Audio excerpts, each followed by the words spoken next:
Good afternoon, everyone. This is session 3 of the autumn series, Genes and Metabolism, Bioelectricity and the Quantum Spark of Life. And it's a pleasure for us today to welcome Johnjoe McFadden to speak to us, and he'll be introduced in a little while by Betony, who heads up our scientific communications. Before we set off, just to remind you that this week's been a very busy week for the Foundation. We have finally published our Space Health Report, and thank you very much to those on the call that have helped us with that. And we'll wait and see how that does as it moves along. So with that, can I hand over to Betony to introduce Johnjoe for us? Thank you so much, Geoffrey. It gives me a great pleasure to introduce Professor Johnjoe McFadden, and I'm really looking forward to hearing more about consciousness, which always proves to be a very fascinating subject. Johnjoe was born in Donegal in Ireland before moving to the UK. And as I was preparing these slides, I went to his official website, and on the biography page was a photograph of his grandfather, who's on the far right, cutting peat in the Donegal bog. And Johnjoe had remarked in the caption to this photo that it reminded him of the famous Irish poet Seamus Heaney's poem called Digging, which I'm sure a lot of you have heard, where the poet remembers that the old man could handle a spade just like his old man. I thought it was a particularly relevant poem to describe Johnjoe's own work in research and writing, with the last lines that famously read, "Between my finger and my thumb, the squat pen rests, I'll dig with it." Johnjoe obtained his PhD in biochemistry with a focus on fungal virus genetics at Imperial College London. He spent some years as a research fellow, first at the Department of Biochemistry at St Mary's Hospital Medical School, and then at the Department of Surgery, St George's Hospital Medical School in London. And he is currently Emeritus Professor at the University of Surrey. He is also a very popular author with a number of books and articles published. Johnjoe's research interests are very broad. They include systems biology, mycobacterial genetics, the pathogenicity of tuberculosis, nacerial genetics, pathogenicity of meningococcal meningitis. Those are the more specific interests. And then he's done a lot of research on quantum biology and, as we will hear today, on consciousness. Johnjoe is very well known in the quantum biology community, perhaps most famously for the seminal book that he wrote on the subject with Jim Al-Khalili, a book called Life on the Edge, The Coming of Age of Quantum Biology, which was published in 2014. Before this book, the two had already published the paper Quantum Mechanical Model of Adaptive Mutations in 1999, and Johnjoe had explored his interest in how quantum mechanics might shape evolution in his book called Quantum Evolution. Life on the Edge coincided with a new wave of interest in quantum biology, and Surrey University now has the first dedicated quantum biology training center, the Leverhulme Quantum Biology Doctoral Training Center. Very briefly, to put today's presentation in the context of the autumn series more generally, we've heard all about how life is fundamentally electric, from Michael Sipra's discussion of the electrical qualities of subcellular and cellular networks, to Greg Scholl's discussion of the quantum-like behavior of neural networks. And Johnjoe will be taking us one step further into how we might quantify the mysteries of consciousness using electromagnetic fields. Consciousness is a subject of great fascination and one that remains frustratingly resistant to scientific models. Consciousness research is often framed by dividing it into the easy and the hard questions, where the easy question refers to the hardware or the neural correlates that are the signatures of conscious states. And the hard question is more slippery, being a question of subjectivity, what is known as qualia, or the individual experience of these conscious states. And there are many models developed to try to explain consciousness, including quantum biology models such as orchestrated objective reduction. And then now I will happily hand over to Johnjoe to tell us about his theory, which is the conscious electromagnetic information field theory. Thank you. Thank you very much for the introduction. That really reminded me how I, by the very nice introduction, how I got interested in consciousness. My first interest was in quantum biology, as Betony mentioned.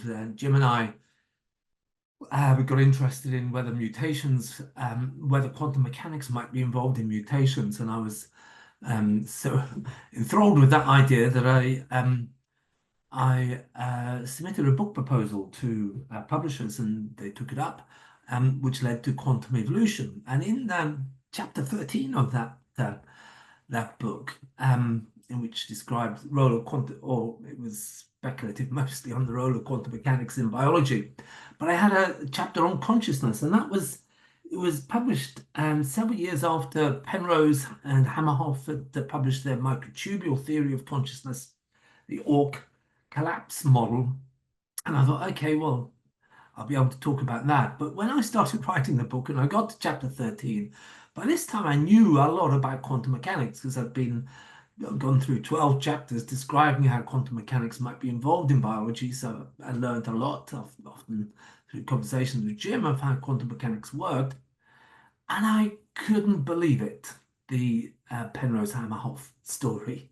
But and for reasons that we'll go into as I give you a little bit of introduction why I don't like it. But one of the things that Penrose did convince me of in his actually reading his book, The Emperor's New Mind, is that consciousness is some kind of field. It and I'll be talking about that later, but that's what convinced me that that got me interested in this area, because then I started thinking, well, okay, I don't think there is a quantum field in the brain. It doesn't make sense that all of the matter in the brain could behave like a Bose-Einstein condensate, which is basically what Penrose and Hamerhoff were claiming. I thought that didn't make any sense at all. But is there any other field in the brain? And of course there is. It's the brain's EM field that we detect with EEG and MEG. And I started thinking, well, couldn't consciousness be there? And I thought, no, that's too simple. It's got to be crazy. People must have looked into this and ruled it out and said that this is impossible. And the more I looked into it, the more I realized no one had. It was just assumed that it was crazy without anyone taking a serious look at it. So I did take a serious look at it, and I published then in 2002 a couple of papers on the theory. So that's how I got interested in it. Chapter 13 of quantum evolution is about consciousness, but it's about the EM field theory of consciousness rather than the Hamerhoff-Penrose theory. So why? And this is what we get to here. Okay, so the problems of what we want to, I think it's important to kind of understand what we want to explain in consciousness. And as Betony mentioned, the hard problem is probably the hardest one, which is why is this lump of grey matter inside our heads conscious? And I kind of think, well, we know one fact, that something inside our head is conscious. It's aware. That's a fact. We can't really deny that. So somewhere within our mind, we must find a substrate for it. It can't be that it's not there. It's got to be there in our mind, in the stuff that we call our brain. And we have two choices. We can put it in the matter of the brain, and we can then formulate some theory, like, say, the Penrose-Hamerhoff theory, in which they claim it's a quantum field, or integrated information theory, which it's some mathematical integration that goes on in the brain. Or we can put it somewhere else, and that's what I went for, putting it somewhere else in the other aspect of the brain that is equally physical as the matter of the brain. It's electromagnetic field. It's just as physical as matter, but it has the fantastic property from the point of consciousness of being completely integrated. So, and the hard problem, I kind of think at the end of the day, we have to just say, well, okay, something is conscious, something is aware. That's a fact of the universe. Something is aware inside human heads, and it's got to be somewhere. So we just have to, we won't get any further than that, I think, with the hard problem. But the binding problem is a more interesting one, and we're going to look at that in a moment. Why not? What's the difference between conscious and unconscious information processing in our brain? When I move my lips, I don't think. where they're going to go, or my tongue, that's all done unconsciously or non-consciously. Unconscious bumps into Freud and Jung, so I prefer to use the term non-consciously. So, and it's a highly complex job that my tongue, lips, and other parts of my brain are working out grammar and working out how to move. It's an extremely difficult task, and yet we do it completely non-consciously. So what's the difference between that kind of our brain, which is non-conscious, and the conscious brain? That's something that every good theory of consciousness must answer. And it must answer, although it's not down here, there's an interesting difference between the two. And it's been pointed out by so many people before, is that our non-conscious brain is a parallel computer. It can do many things at once. I can wave my hands around while I'm talking to you. I can look at other stuff. It can do lots and lots of different things at once. But you try talking to a friend while you're puzzling out a crossword. You can't do both at once. So your conscious mind is a serial computer. It can only do one thing at a time. And that's a really interesting feature of the conscious mind. You can only do one thing at a time, but you can do lots of things, non-conscious things. I can ride a bike, whistle a tune, chat to someone in the street. I can do all of those things, pedaling my bicycle and doing lots of different manipulations. All of those I can do independently. But if I'm chatting to someone, I can't do something else that I would do consciously, like do mental arithmetic. I couldn't do long division in my head while I'm chatting to someone. So why is that? So I think you've got to answer these questions. What correlates with consciousness and why? Okay. And where is the seat of consciousness? That's what I'll be talking about. What is free will? Why isn't AI conscious? And I think pretty much all computer science, or nearly all of them, agree that AI, which is now so powerful and is competitive with brains in so many different ways, can beat us in many different ways, it's not conscious. Why not? So I hope to answer all of these by the end of this talk. Okay, the binding problem. A lovely line from Shakespeare: "Love is a smoke made with a fume of sighs." Now, why is that? We present the binding problem with visual stuff, but it's also lots of different stuff as well. Love is a smoke made of the fume of sighs.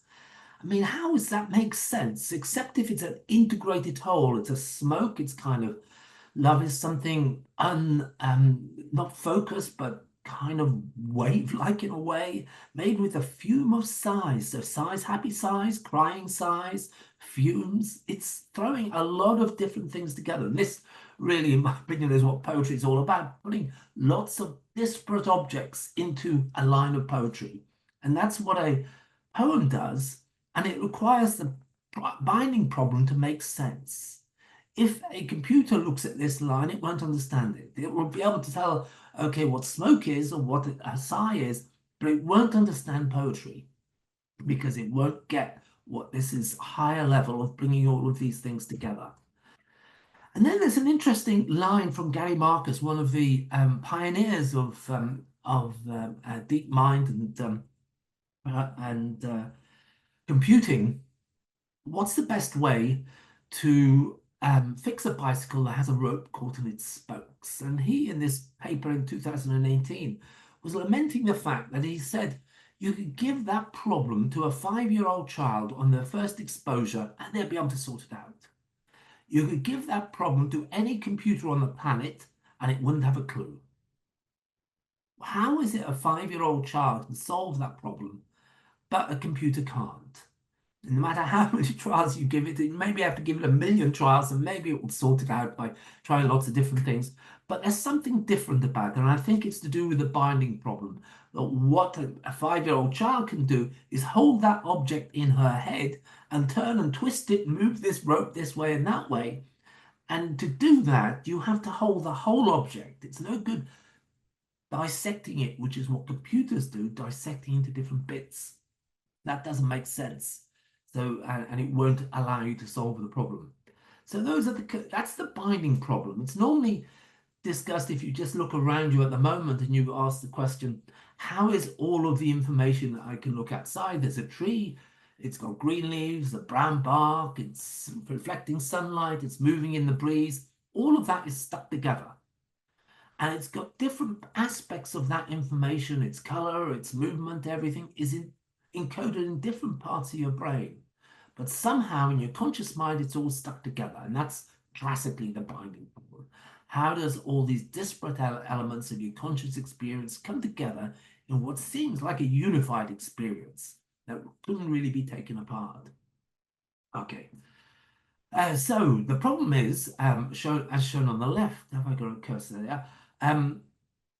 Is that all of these things have to be encoded in neurons. And neurons, as far as we know, they may take a lot of inputs, but they only output a 0 or a 1.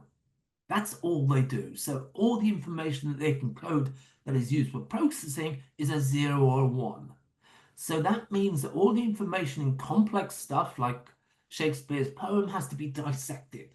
And this is, I think, where computers fail, because they dissect information and can't put it back together again. But as you can see, in the brain we can. And that's the problem with dealing with that kind of problem as well.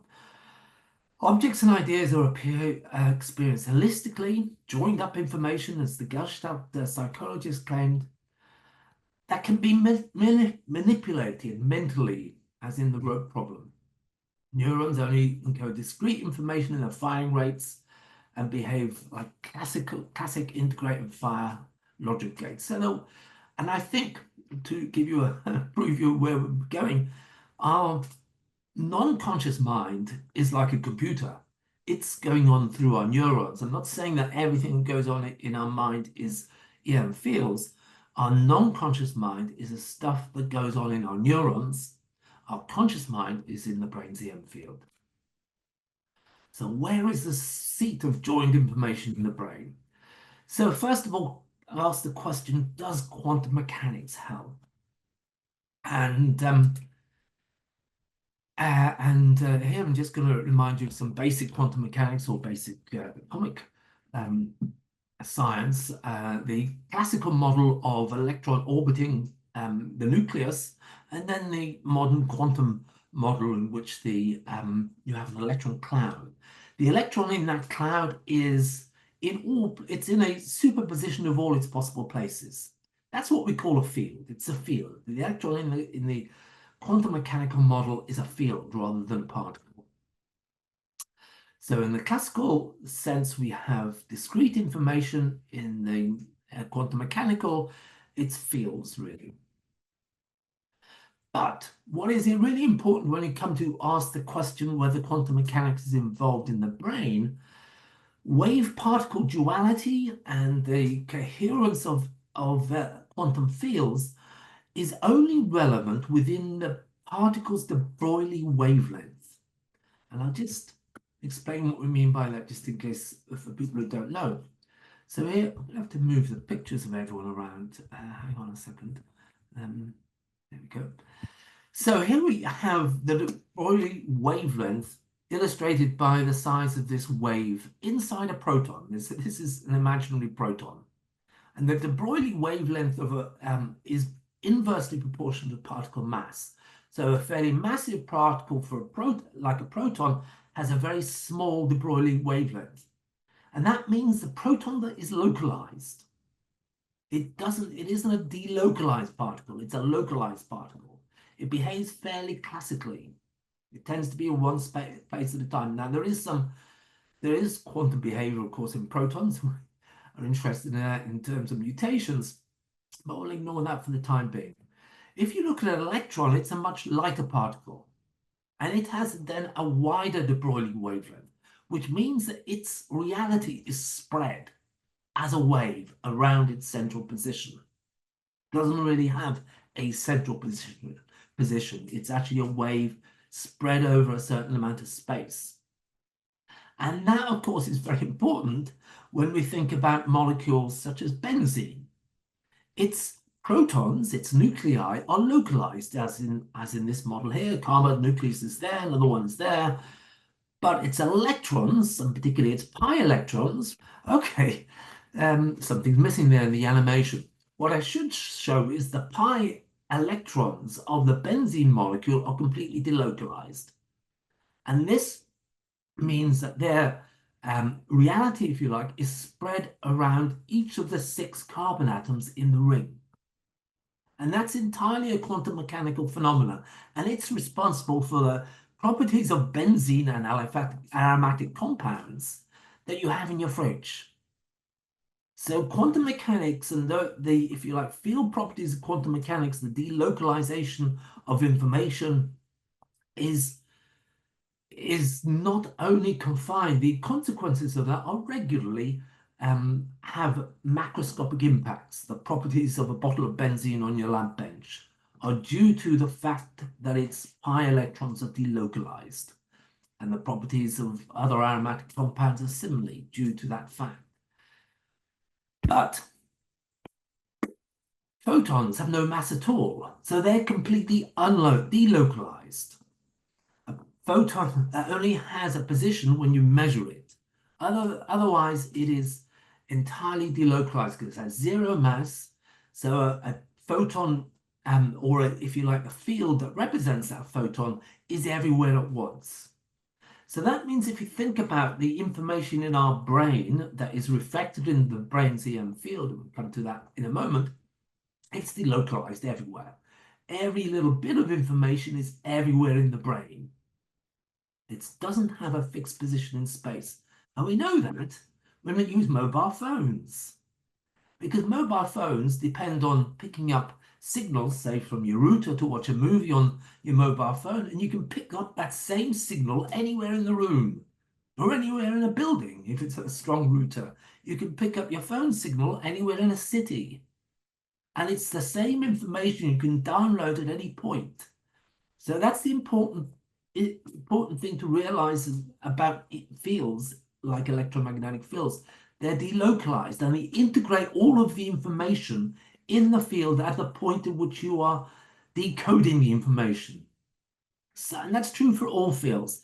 The gravity that I'm feeling that's keeping me on my chair at the moment is an integration of my mass and the mass of the entire planet. And that integration is done on the seat of my pants. Just as if you're standing up, it's done on the seat of your shoe, on the soles of your shoes, an integration of the entire mass of the planet and your mass. And that is happening in every field, because from the field's perspective, it has 0 mass, it's traveling at the speed of light, so it's everywhere at once. A photon of light is everywhere at once. The photon of light, we think of it from our frame of reference, it leaves the sun and takes 6 minutes or something to get to our eye. From its frame of reference, it is at the same instant in a electron on the surface of the sun, and at that same instant it transfers to our retina. It doesn't see any time or space in its travel from its reference frame. So it's a very peculiar object, and it's a good object from which to build consciousness. But quantum coherence, so all of the interesting aspects that I've been talking about quantum mechanics and delocalization, they require quantum coherence. And the thing about coherence is it gets more and more difficult as an object gets more and more complex. And what I'm talking about here is quantum coherence of the matter. So now we're looking back at the matter of the brain or anything else. And it can be, as I was describing, the electrons in the benzene ring can be quantum coherent across an entire ring, but not between different benzene molecules. They don't stretch that far. And that's because in order to maintain coherence, waves of individual particles have to wave in step. They have to be coherent, which means the peaks and troughs must line up. If they don't, then it becomes incoherent and it behaves classically. So I compare, a good way of thinking about it is that if you throw 2 stones into a pool, you'll get wave mechanics. and you'll get the ripples forming out from one stone, your ripples forming in another stone, and between them you'll get interference patterns. And that's a property of wave mechanics, not quantum mechanics, but wave mechanics. But you'll only see it if it's a still pond. If it's more like the picture on the right, you will never see waves. And that's because it's too noisy. There's too much going on, and it breaks up the wave-like behavior. Okay, quantum effects require coherence. So, for example, two cyclists can be cycling coherently if they're on a tandem, but they couldn't if they're on independent bikes. They couldn't, for them to be coherent, they'd have to somehow tie each other together, make themselves cycle both pedals synchronously, and it would be very hard to do that. Similarly, two benzene molecules, it's difficult for them to be coherent, and it's very difficult. There we go. There's our coherence. So in the quantum mechanical state of benzene, it's coherent, but across the benzene ring, but not between two benzene molecules. So we have the world split into the classical stuff, the big stuff that's incoherent motion, and the quantum mechanical stuff on the other side. And then the question is, where does the brain sit in all that? And is the neuron quantum or classical? Well, I can't remember what I've said. This is a little movie of just a membrane in a single neuron. It's a simulation of what's happening in a membrane. You can see all the particles bumping around. Is it likely that quantum coherence could be maintained in this system? I'll do it again. Think about this. So this is a little part of a membrane in a single neuron. Could quantum coherence be contained and maintained in this system? Not even in a single neuron. And in order for adjacent neurons to be quantum coherent, every single atom in those neurons would have to be waving together. How could that be happening when there's so much noise going on? So this is what convinced me 20 years ago that you couldn't have matter coherence in the brain. It doesn't make any sense. It's not going to work. So I conclude that neurons encoding conscious information. Well, neurons encoding conscious information is distributed all over the brain. There's 86 billion of them. So all the information, say if you think about a tree, is encoded in lots of different parts of your brain. For quantum mechanics to be involved in that and to be able to unify all of that stuff, you'd have to have millions, probably billions of quantum coherent neurons in your brain. And as you can see, two benzene molecules sitting side by side, it's difficult for them to be quantum coherent. It doesn't make any sense at all for the entire brain to be quantum coherent at the matter level. So these, just to kind of revise where we are in quantum mechanics, there's a lot of systems which we know quantum mechanical stuff is going on: photosynthesis, enzymes, magnetoreception, smell maybe, DNA mutations, consciousness. No, I think, or there's no good evidence for it. All established quantum biology systems are small, with quantum coherence within a single molecule, e.g. a cryptochrome molecule, an enzyme, active site, DNA, or pigments,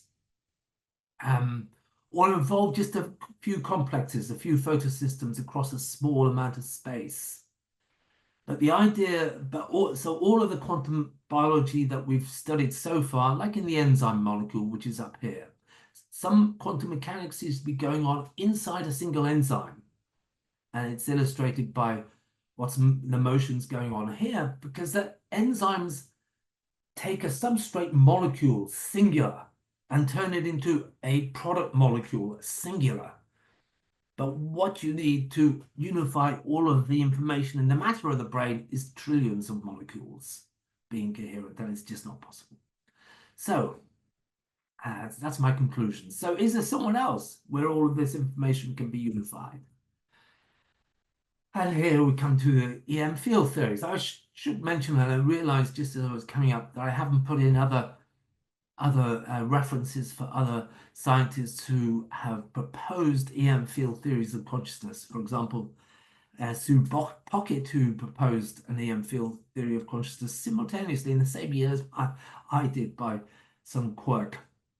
But the many other scientists who have also proposed EM field consciousness ideas. You'll find them in the references that I've given in my references, the references in my papers, but not unfortunately on some of these slides today. So the brain, this is basically the idea. The brain's EM field is a reflection of all of the information in the billions of its neurons that are firing at any instant in time. But the information is now integrated and unified into a single field. That's basically what it's about. And if you are then saying, well, where is consciousness? And we know that you need consciousness needs to solve the binding problem, or a theory of consciousness does. Where do you look? Either in the EM field of the brain, just as physical as the matter, but it now is unified. So if you're starting from scratch and saying, well, where do you think the unification is going on? Is it going on in the neurons of the brain? Is it going on in the EM field of the brain? To me, it's no contest. The only place where it could go on is the EM fields. Although there may be a role for quantum mechanics in the brain, perhaps in ion channels, and that may also connect with EM field theories, because some ion channels are sensitive to EM fields, voltage-gated ion channels. So the EM fields, I'll show you some information a little bit later, which shows that the brain's EM field also has an output. It influences the way neurons fire. And that output may be mediated through voltage-gated ion channels. Because, of course, voltage-gated ion channels are sensitive to the EM field across the membrane of the neuron. So this is how the brain's EM field communicates with its neurons. So the brain's EM field is a product of its neurons, but it also communicates with its neurons through voltage-gated ion channels. Yes, I think that's more or less saying the same thing. And this shows the structure of these ion channels. And Martin Plinio and colleagues several years ago now, back in 2010, pointed out that there was something peculiar about how ion channels work, that they have that they work very fast. Ions travel very fast, and they travel very selectively through. Ions can travel very selectively through ion channels, and that was difficult to explain classically. For example, some ion channels will allow a large molecule, a large ion through, but not a smaller ion of the same charge. And that's difficult to explain classically, but could be explained by quantum mechanics. So Martin Plinio and colleagues proposed that ion channels work quantum mechanically. That's more or less what I've said, that the speed of ion channels and is hard to explain classically in the selectivity. For example, there's a selectivity of a factor of 10 to 4 between sodium and potassium for the different channels, and one of them is smaller than the other, and still it gets kicked out by the ion channels. So, is quantum mechanics involved in the brain? And there's lots of ways of thinking about looking at this. In my lab, we've been trying to find out if EM fields are involved in how the brain works, but also keeping an eye on whether quantum mechanical effects might be involved as well. And here's a project from one of our quantum biology students, Cedric Valley, who model the free energy dynamics of a single ion and an ion channel. And it's this very nice simulation of the ion going through the channel. In fact, in his simulations, it didn't look like this ion going through. It was, I think, a calcium ion was using quantum mechanics. It seemed to work classically. But we're also doing experiments with looking at EM fields on ion channels. This is the work of Federico Betagna, another student in the Quantum Biology Doctoral Training Center, now working with Margaret Ahmed in Paris, and looking at how electromagnetic fields might be interacting with neuronal tissue. And if the interaction may involve quantum mechanics, and we're hoping to detect that by looking at a coupling between classical and quantum mechanical phenomena in the use of heavy isotopes. And I'll just explain what that experiment he's been doing. He's been doing classical patch clamp, well, not classical patch clamp experiments, actually. I'll tell you in a moment what kind of, it's called loose patch clamp. And it's basically measures the conduction through ion channels in neurons. And he looked in non-neuronal cells as well as neurons. He used the loose patch technique. It's much easier to use, and for our purposes, it works just as well for the questions we're asking. So it's a wider, if anyone's done patch clamping, it's very, very tricky, very technically difficult. In loose patch, you use a wider pipette, and it's looking at the activity of multiple cells, not just a single cell. But for our purposes, that's fine. And he looked at the influence of EM field exposure and measuring the influence of EM field exposure on neuronal responses to inputs from the pipettes, electronic impulses at different frequencies. So this was the setup in which he used hippocampal coronal cells and used the loose patch clamp method to look at the influence of external EM fields on responses.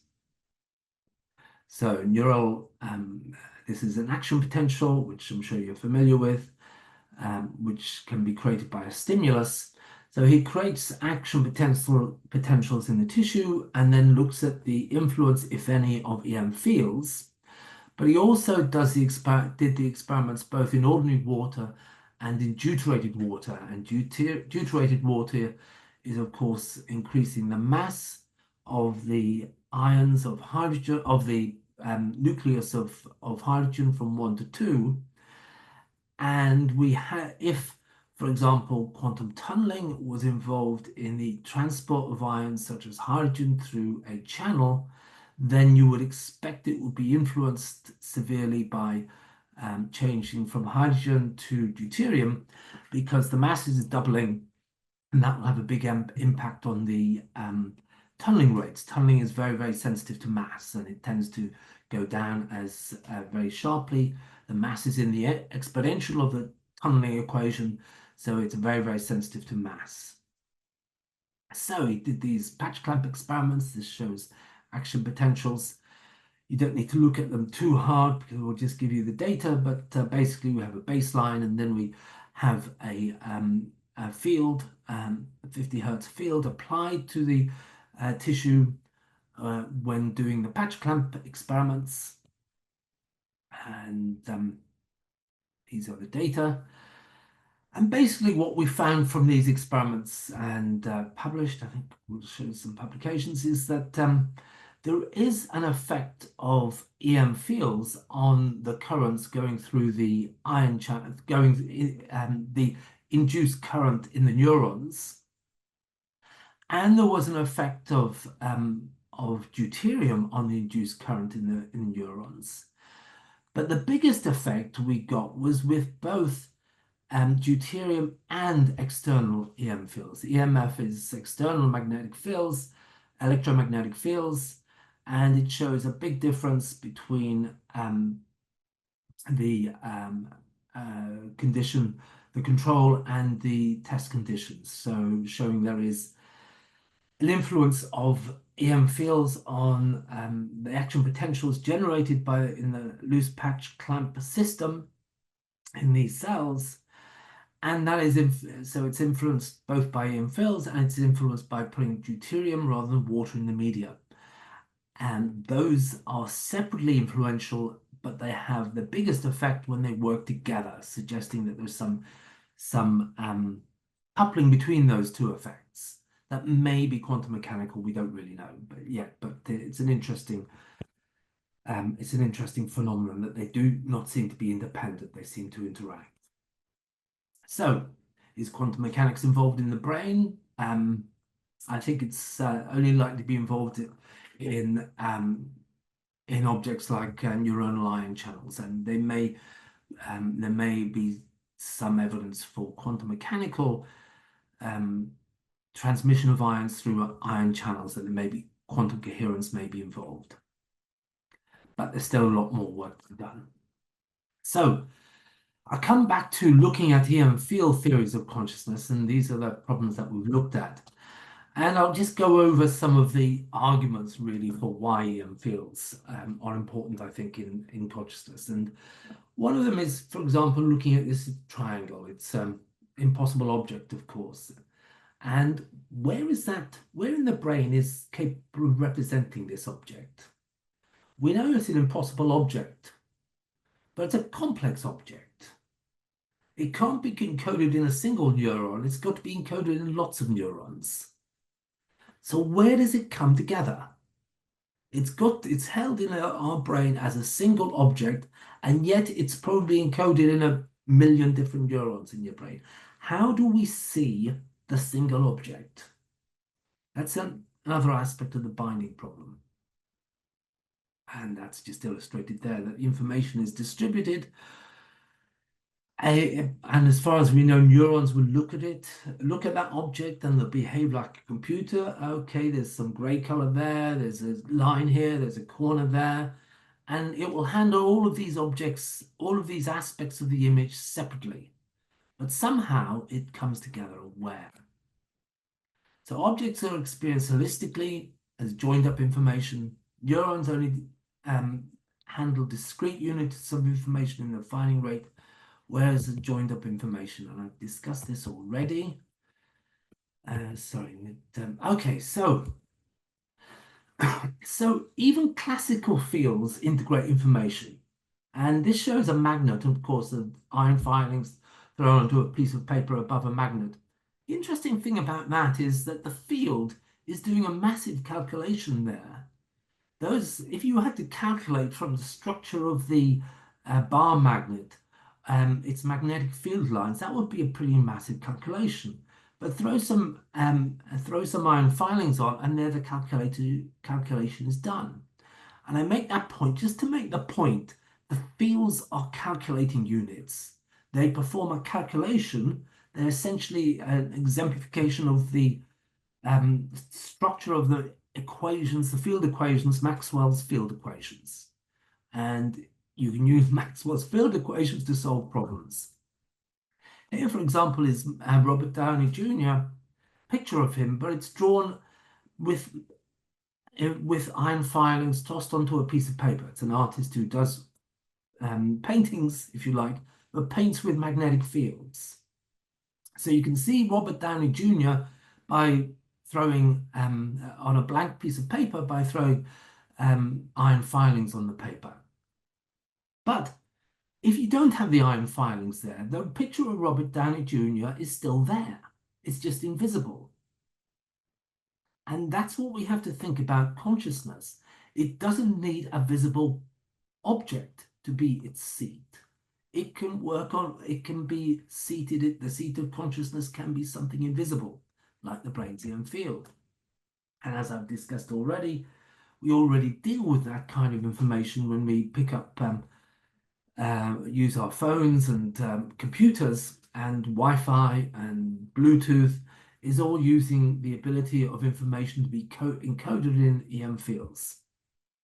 And EM fields, of course, encoding equations are underpinned, if you like, by Maxwell's equations. And the unification, those are all unified, of course, in quantum mechanics. So fields compute. And an interesting feature about, we're going to think for a moment about how normal computation works. These are the inputs to to a single logic gate, and it's a AND logic gate.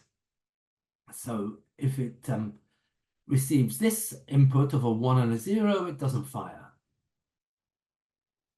So it goes from here and okay, and whereas if it has two 1s, then it does fire, and it gives you a 1 here.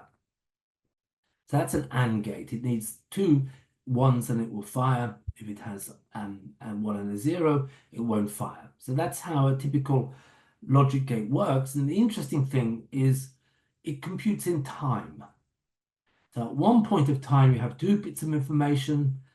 After the computation is performed, you lose one of those bits because it goes either to a 0 or a 1.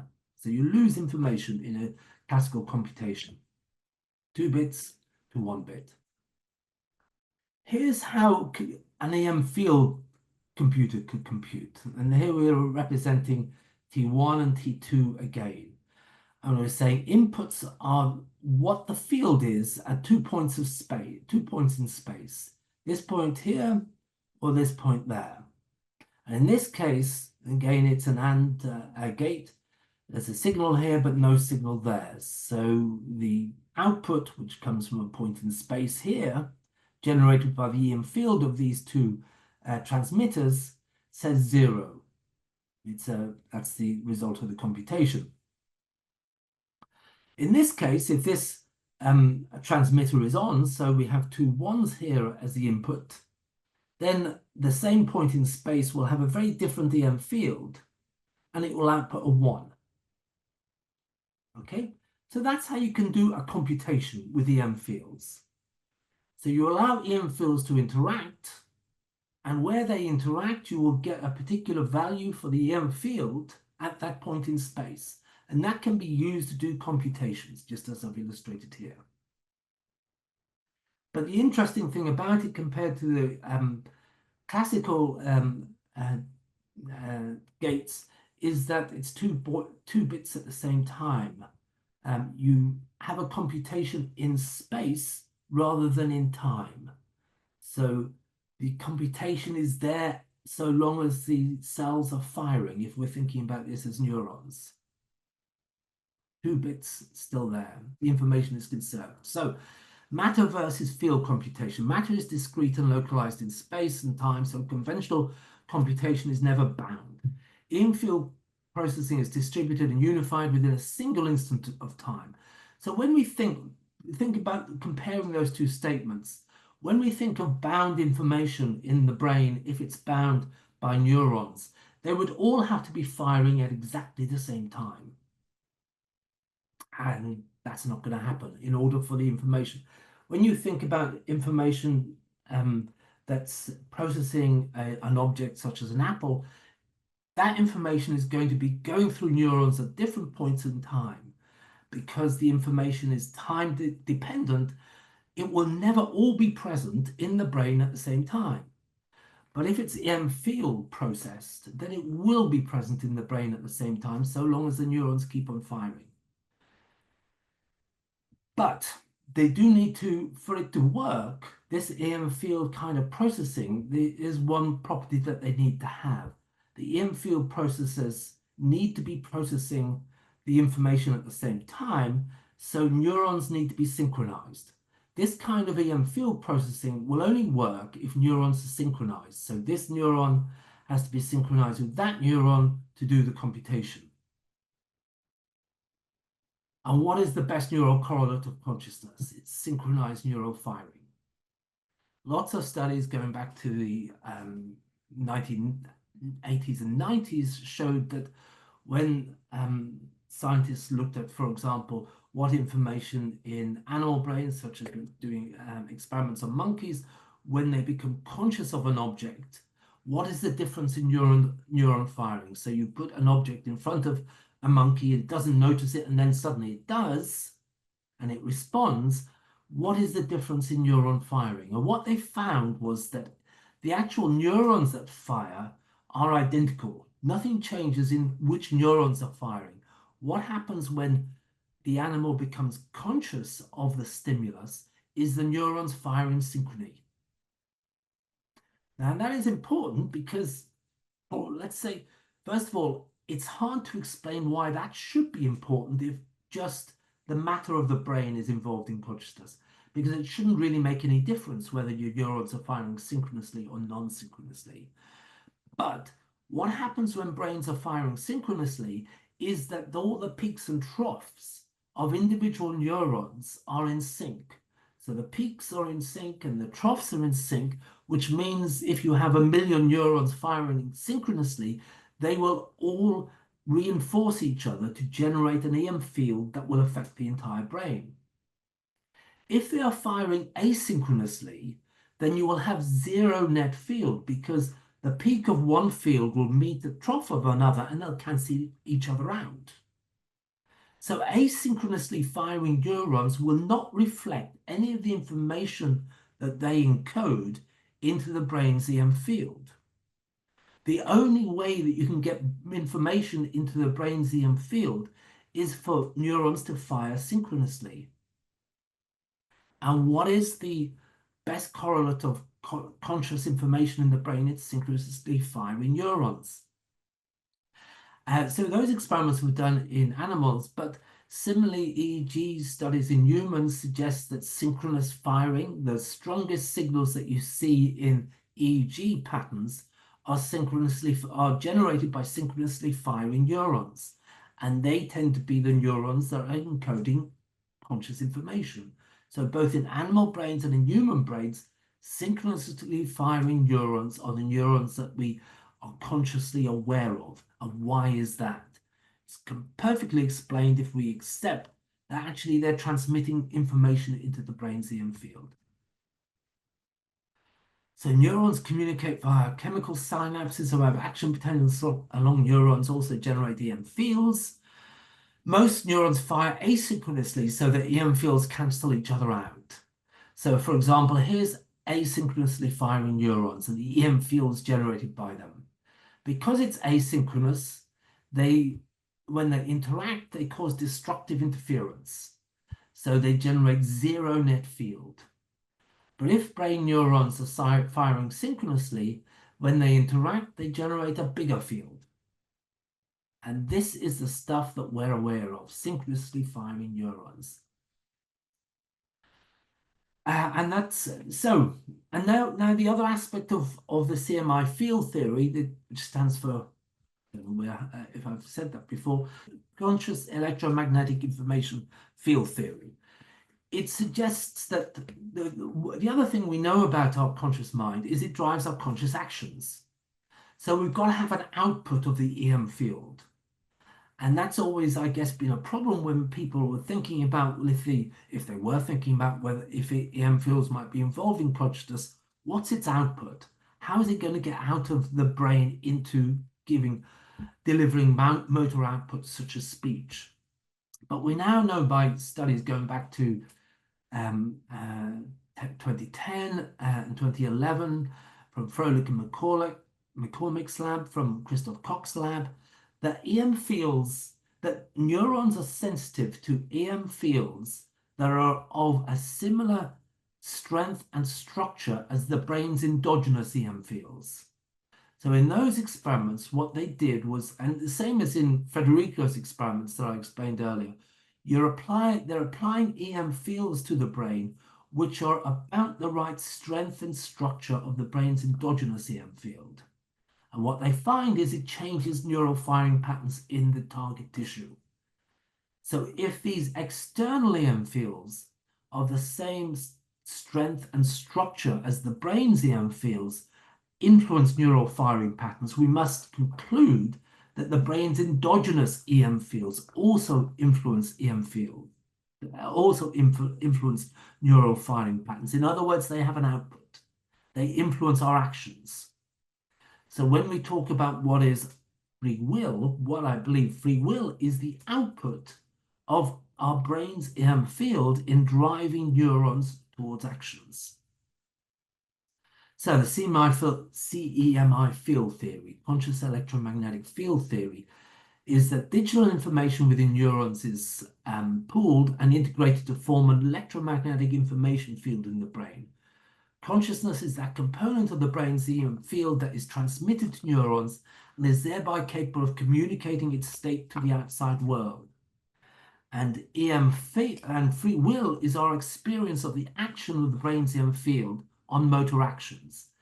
And essentially what I'm suggesting is that your brain's EM field is generated by all of the activity of these synchronously firing neurons, and that is pulling and pushing on the tugs of neurons, on neurons, pushing some neurons towards firing, pushing other neurons away from firing, and that influence we experience as free will, our willed actions. And its action could be similar to what William James proposed for consciousness, great psychologist, in 1898. If consciousness can load the dice, can exert a constant pressure in the right direction, can feel what nerve processes are leading to the goal, can reinforce and strengthen these, and at the same time inhibit those that threaten to lead astray, why consciousness will be of invaluable service. That's precisely what I'm proposing the brain's EM field does. Tugs on the neurons, pushing some towards firing, others away from firing, and that influence we experience as our willed actions, our free will. So the summing up a little bit, CEMI field theory solves the binding problem. It says it's all bound in the EM field with the brain. And why I put E equals mc squared there is just to reinforce the point that the EM field of the brain is just as physical as its matter. It's just invisible. That's really the basic difference that I think makes people think, no, this is a crazy theory, because it's something invisible that's causing this influence. But of course, we utilize these EM fields all the time in communication. So we know that EM fields are potent communicators of information. And E equals mc squared is just essentially fields are a form of energy, and they are essentially the same thing as matter. It's just in a different form. And as demonstrated by Einstein's equations, they're just two sides of that equation. So this is what I believe free will is. So the brain, synchronously firing neurons generate the brain's EM field, and that acts back on the brain to drive our conscious actions. And so I think I've said all of that. Okay. Okay, the second point here is worth saying. So essentially, once you put information in EM fields, as several slides back I pointed out, you can compute with fields, just as we were looking at when we were thinking about the image with magnets. That image is a computation. So field computation is a thing. It's been proposed as a way of building computers, field computing. And I believe that was something that was discovered in our evolutionary history. At some point in our evolutionary history, our neurons became so packed in our brain, which is enclosed in a very tight skull, that they started to interfere with each other. You get EM field interference.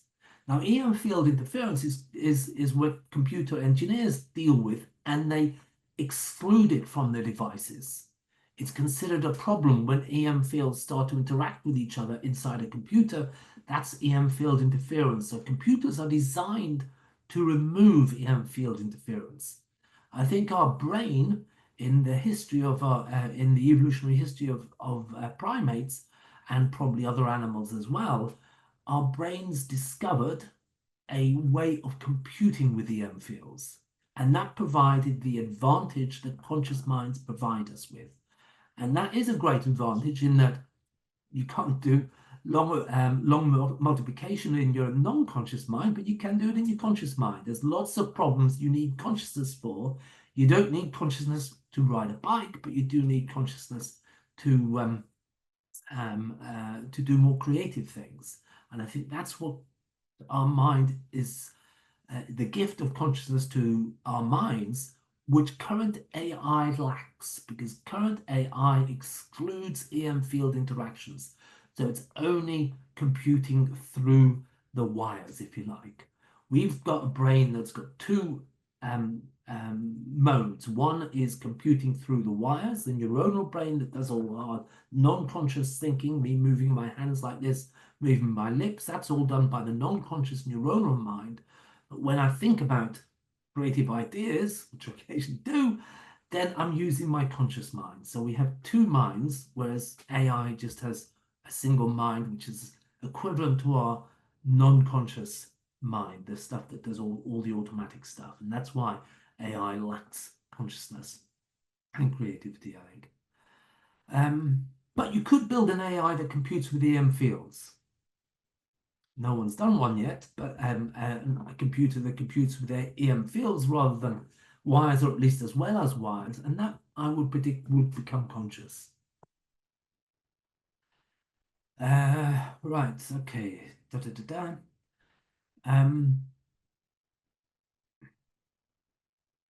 Yes, so I think I've said all, this is what I've said, that the EM field is doing all the interesting computations that go on in our conscious mind, and AI will remain dumb until it thinks through fields. These are some references, and you'll be able to look at these as you'll have access to the slides.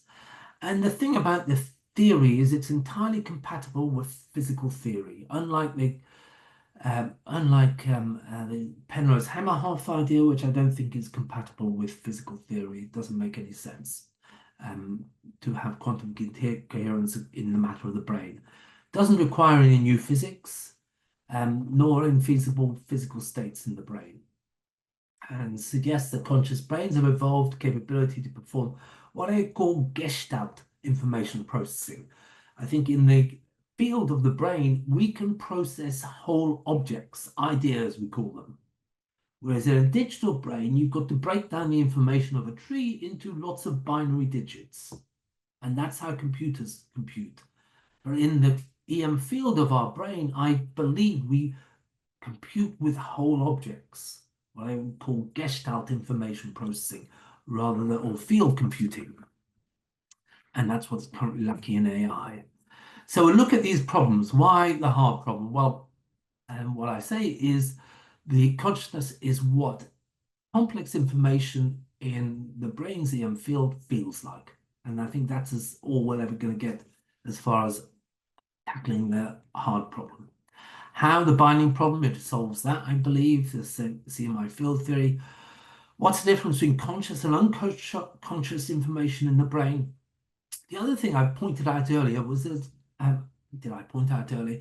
Yes, I think I did, that there's a difference between the non-conscious mind and the conscious mind, in that the non-conscious mind is serial, it can do many things at once, but the conscious mind can only do one thing at a time. And you can see why, because neurons are like electronic computers. They have lots of units, they can compute many different things at once.